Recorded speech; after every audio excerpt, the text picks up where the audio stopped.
बंधु मैंने आजिर एही कार्यक्रम को आपण मानकु स्वागत।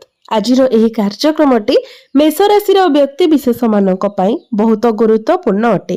कारण आजिर एही भिडियो रे आमे माने जानिबा जे मेष राशि व्यक्ति विशेष मानक पई अगस्त 2025 किपरि रहिबो। आजिर एही भिडियो रे आमे माने मेष राशि मासिक राशिफल उपरे आलोचना करिबा। मेष राशि व्यक्ति विशेष मानकर स्वास्थ्य, शिक्षा, प्रेम जीवन, वैवाहिक जीवन, भाग्य, क्यारियर एवं व्यापार वाणिज्यर स्थिति किपरि रहिबो एही अगस्त 2025 रे से विषय विस्तार भाବରେ आलोचना करिबा। नवग्रहंकर स्थिति मध्य देखिबा। नवग्रह आपणको केउ प्रकारर फल प्रदान करिबारे समर्थ हेबे।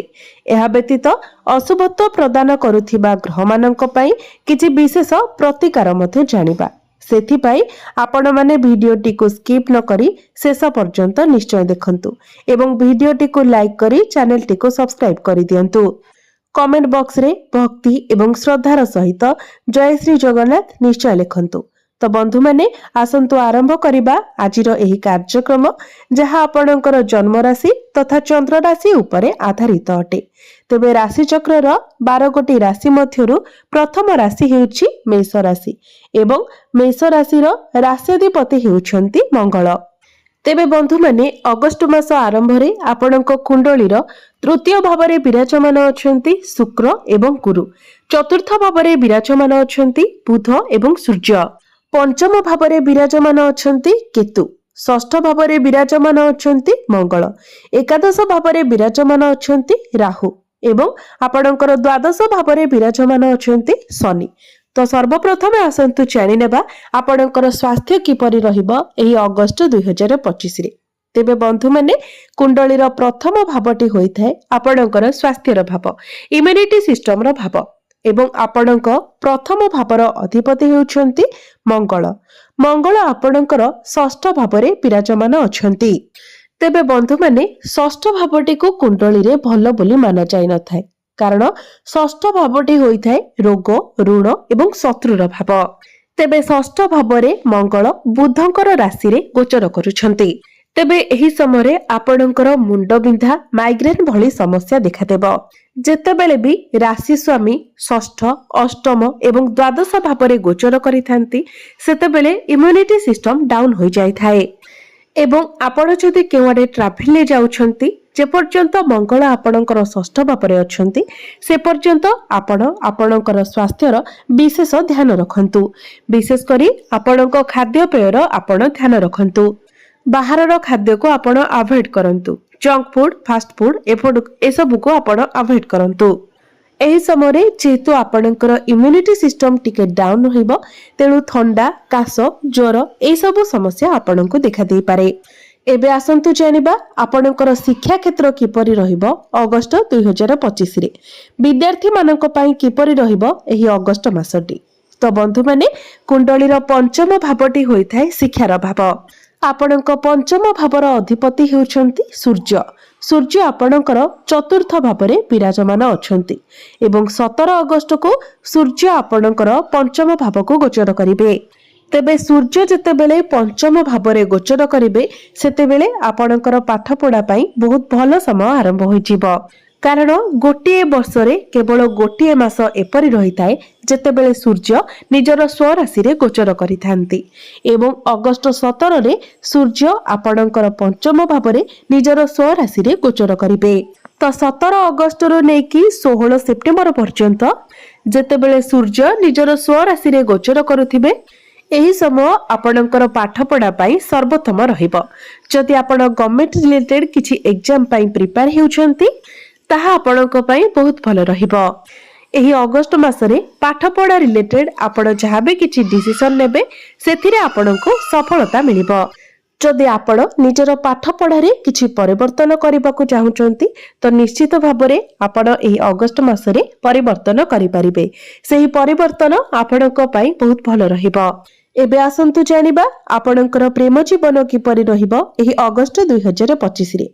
तो बंधु माने कुंडलीर पंचम भावटी आपणक शिक्षार भाव हेबा सहित पंचम भावटी मध्य होइथाय आपणक प्रेम जीवनर भाव एवं संतानर भाव। तो आपणक पंचम भावर अधिपति हेउछन्ति सूर्य। सूर्य आपणकर चतुर्थ भावरे विराजमान अछन्ति एवं आपणक प्रथम भावर अधिपति मंगल आपणक षष्ठ भावरे विराजमान अछन्ति।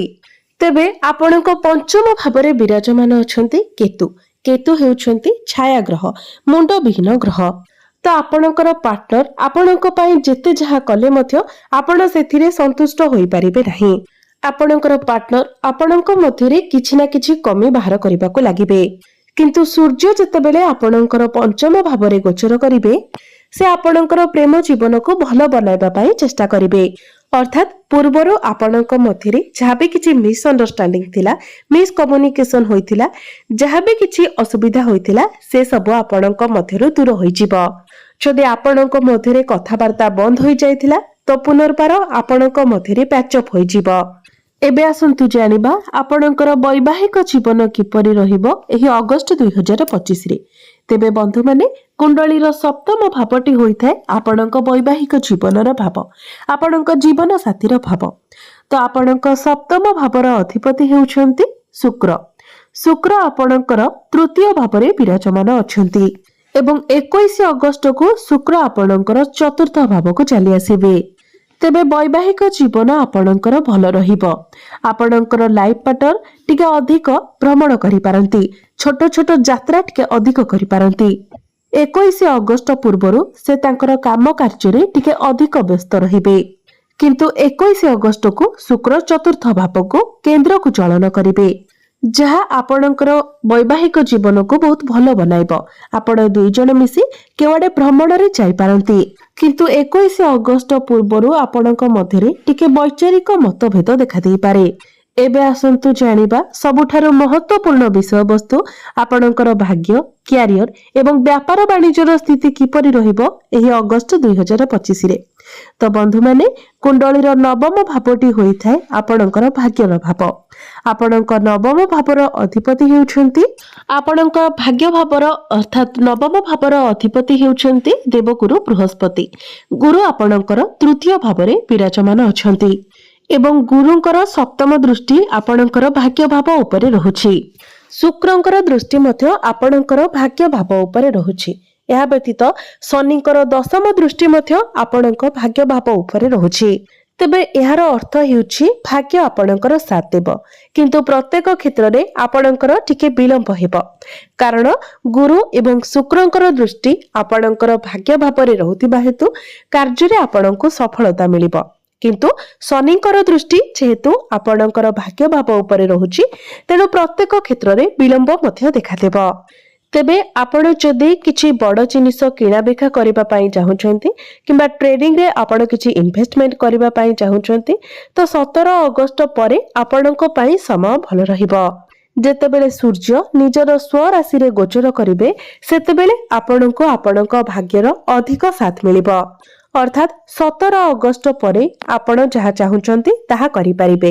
जदि आपण किछि जिनिस किणाकिणी करिबा पई चाहुचंती, किछि इन्वेस्टमेंट करिबा पई चाहुचंती, कोनोसी बड़ कार्य रे आपण डील करिबा पई चाहुचंती, कोनोसी कार्य आपण आरंभ करिबा पई चाहुचंती तो प्रत्येक कार्य आपण जदि 17 अगस्त परे करंती तो आपणको पई ताहा अधिक भल रहिबो। एबे आसंतु जानिबा आपणकर क्यारियर किपरि रहिबो एही अगस्त 2025 रे। तेबे बंधु माने कुंडलीर दशम भावटी होइथाय आपणकर क्यारियर भाव, कार्य क्षेत्रर भाव। आपणक दशम भावर अधिपति हेउछन्ति शनि। शनि आपणकर द्वादश भावरे गोचर करूछन्ति। सूर्यंकर दृष्टि मध्य आपणक दशम भाव उपरे रहुछि, जहा फलरे आपणक मध्यरे टिके एटीट्यूड देखा देबो। बुध एवं शुक्रंकर दृष्टि मध्य आपणकर दशम भाव उपरे रहिबो। तो 21 अगस्त परे जेतेबेले शुक्र आपणकर चतुर्थ भाव को चली आसीबे एवं शुक्रंकर दृष्टि आपणकर दशम भाव उपरे रहिबो सेतेबेले शुक्र आपणको शांत बनाई देबे। आपणकर क्यारियर रे बेटरमेंट आसीबो। किंतु जे पर्यंत सूर्यंकर दृष्टि आपणकर दशम भाव उपरे रहुछि से पर्यंत आपण निज इच्छा अनुसार काम करने को पसंद करिवे। अन्य कहार हस्तक्षेप को आपण पसंद करिवे नाही।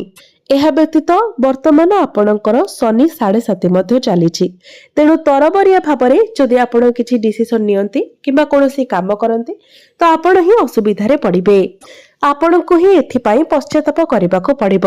କିନ୍ତୁ ବୃହସ୍ପତିଙ୍କର ଦୃଷ୍ଟି ଆପଣଙ୍କର ଏକାଦଶ ଭାବ ଉପରେ ରହୁଛି।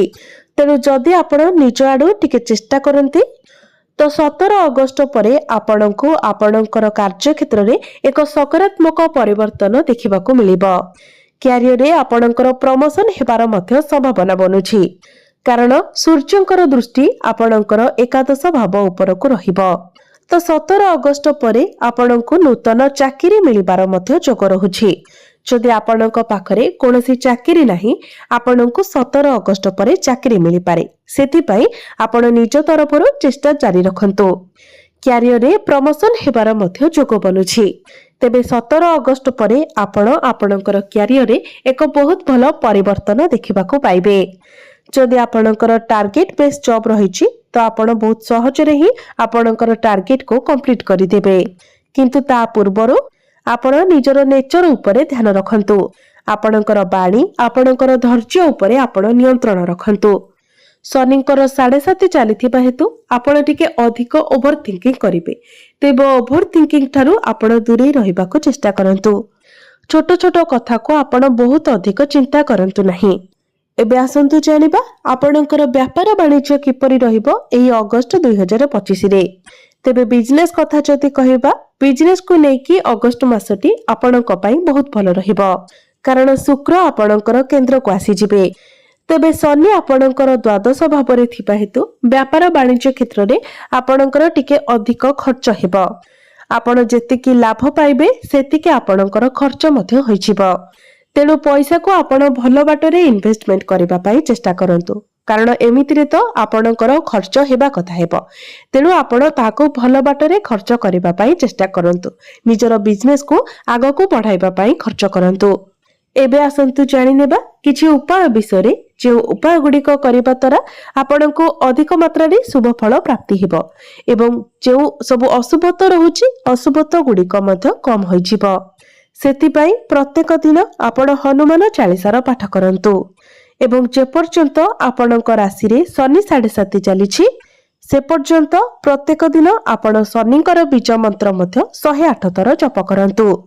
ପ୍ରତ୍ୟେକ ଦିନ ଆପଣ ଉଦିତ ସୂର୍ଯ୍ୟଙ୍କୁ ତମ୍ବା ପାତ୍ରରେ ଜଳାର୍ଘ୍ୟ ଅର୍ପଣ କରନ୍ତୁ ଏବଂ ପ୍ରତ୍ୟେକ ଦିନ ଆପଣ ଆଦିତ୍ୟ ହୃଦୟ ସ୍ତୋତ୍ରର ପାଠ କରନ୍ତୁ।